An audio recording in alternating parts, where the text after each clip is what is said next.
Pleasure. Why haven't you shut borders like the other states? Are you more confident in your contact tracing? What is it? Well, we've invested a lot in our contact tracing teams, and ultimately through this period of time, we've always wanted to act in the national interest and keep borders open. And I was speaking to the Health Minister, Brad Hazzard, last night. We're obviously watching the situation and monitoring it very closely.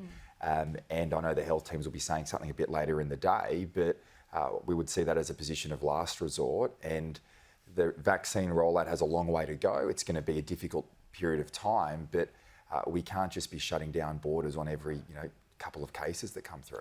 On the cases, do you know if there will be new cases today in New South Wales? Well, the Premier is going to be standing up at 11:30, and she'll obviously make some statements in relation to that. But I know that the health teams have been working very closely over the last 24 hours, getting an understanding of what the situation is up north, and they'll respond at 11:30. Now, this has coincided with the end of JobKeeper. Yep. It always had to end, but is this causing bigger problems for some of those businesses up north? And I guess over the border in Queensland, it's a bigger issue, which you don't have jurisdiction of. But is it that, bad confluence of events? Well, Laura, I think there's going to be difficulties throughout the course of this year. There are going to be cases, and we've got to respond in a measured and proportionate way. The JobKeeper program has been incredibly successful in keeping as many people in work as possible during this period.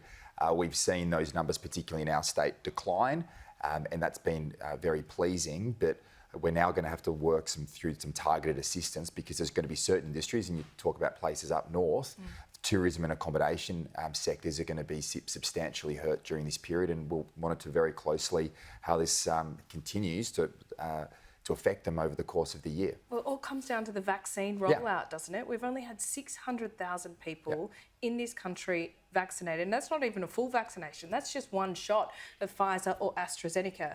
That must be so frustrating, because it's our ticket to economic prosperity. Yeah, and what you don't want to see is, I think we've seen this morning in some of the papers, is as a fight between the states and the Commonwealth here in terms of responsibility. Well, who is to blame? Well, I think states have a role and the Commonwealth has a role. And from a financial perspective, we've had very constructive discussions with the Federal Treasury in reaching a financial agreement. So has that been the hold-up? No. That, in fact, from the outset, we've said we should not let dollars get in the way of getting this vaccine rolled out as quickly as possible. And more than that, from our state's perspective, we have said to the Commonwealth, if there is more that we can do, whether that's using our health system to help expedite the vaccine rollout, we will do it. And it's not about dollars. You're not the health minister, but of the vaccines that you have received from the Commonwealth, you've only rolled out a fraction of those. Do you know why that is? No, I don't. But I would expect that this is early on, and as we've seen in other countries around the world, it starts slow and it ramps up quickly, and that would be my expectation. But to your point, the faster we get the vaccine rolled out, the more confidence we will have. And to see what's happening with states closing their borders because of the situation in Queensland, that just demonstrates that until such time as this vaccine is rolled out, we're still going to be in a situation where borders will get shut, and that's going to harm our economic progress. Now, are you willing to have the conversation? It'll be a hard conversation. Doesn't there need to be a shift with the Australian public about how we live with COVID-19? Once we're all vaccinated, many of us, as many as people who want to be vaccinated, and we open the borders, we can't stop COVID from reaching our shores. But if we're vaccinated, it stops the worst symptoms of COVID. Well, do we need to accept that? Definitely. And I think Australia is in one of these unique positions, probably along with New Zealand, where because in the main we've eliminated the virus, we are one of the few jurisdictions in the world that will actually be opening the borders to let the virus in. Whereas in other countries around the world, the virus has been there and they're living alongside it, so because they haven't managed our own success. And that's going to be a difficult conversation for us to be having with the Australian people, that the importance of the vaccine to reduce symptoms, to save lives, but we have to learn to live alongside this virus. It's not going away. The vaccine's crucial in terms of reducing hospitalisations and saving lives, but we have to learn to live alongside the virus. And that's why when you see a few cases, yes, let's have a measured and proportionate response. But ultimately, we've got to have our society continue to operate and move forward. Well, how does that happen the federal government has missed every single target it's set for itself. States are missing every target for the vaccine. There's no confidence around it. And already we're dealing with a reluctance in some parts of Australia to even get the vaccine. Are we losing momentum?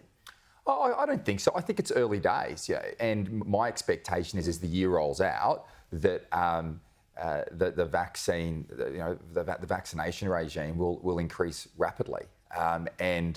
Once I guess there's a bit of momentum there, then my expectation. Do you hope or do you know? I hope. I hope. I'm not the health minister. I've got enough problems on my plate. But obviously, I'm very wedded to making sure that this vaccine rollout occurs as quickly as possible. Okay. Any progress on getting international students to return? Yeah, I think so. We've had I've met recently with all the vice chancellors here in New South Wales. We put a plan together, which has been supported by the Premier, and we will be in discussions, or started discussions with the federal government on a plan to bring back international students. It's incredibly important. I know it's probably not a topic that resonates too widely, particularly when you're talking about returning Australians, but it's a $14 billion industry in New South Wales. It's our largest service export, our second largest export overall, that supports tens of thousands of jobs right across our state. So the quicker we can get that industry back on its feet here in New South Wales, the better. And I'll continue to drive it. And I'm pretty confident through the discussions I've had with the Federal Treasurer that we'll be successful. Well, the Tasmania plan didn't work. It seems like that didn't work. That lasted about 24 hours, yeah. Oh, okay, what's this new plan? Well, we want to have a quarantine plan that sits alongside the current hotel quarantine system. So we need to make sure. So we've got some ideas around that. We want to get a level of comfort from the federal government if they support it. Yeah. Then as long so as would it be about bringing more hotels into that quarantine system? And a similar model. So what we would have to go above the current caps that we have in place, but that would be a plan that would need to be signed off by both health and police. Okay. We've met with them. They seem supportive to date, but there's a lot of work to do. All right, one last random one, because the Blues Fest is being run in Byron Bay this weekend. At the moment, that is going ahead, unless something happens today that we don't yet know about. We've seen this situation in the UK where life is starting to get back to normal. We're seeing music festivals, which are big economic drivers for local areas like that. But festivals and big events like this aren't going ahead because the organisers are saying that they can't get cancellation insurance, and they're now calling on the federal government to give them a kind of government financial guarantee. Are we at that situation yet? And is that something that I've already been looking at this and working particularly with the music industry on a plan going forward, and it's something that the Board of State Treasurers is going to take to the federal government. Because I think this is we want to continue to attract major events here, and I think the state, whether it's Commonwealth or state jurisdictions, have a role to play in potentially providing that level of comfort so those events can go ahead, and if there is a substantial issue that has occurred, that they've got that obviously underwriting from a government level. But you as New South Wales Treasurer, would you be willing to entertain this idea? I'm very willing to. Well, I've already spoken to the industry and said that we will take a paper to the Board of State Treasurers on this. Well, why does it need to? Why can't you go alone? Well, I think it's best if we get all the states having buy-in to the issue. You could get all the music festivals and guarantee them all. That's not a bad idea. Maybe we won't take it to the Treasurers and we'll just do it ourselves. Okay. Dom Perrottet, hey, thanks so much for your time. We'll see you soon. Thanks, Laura.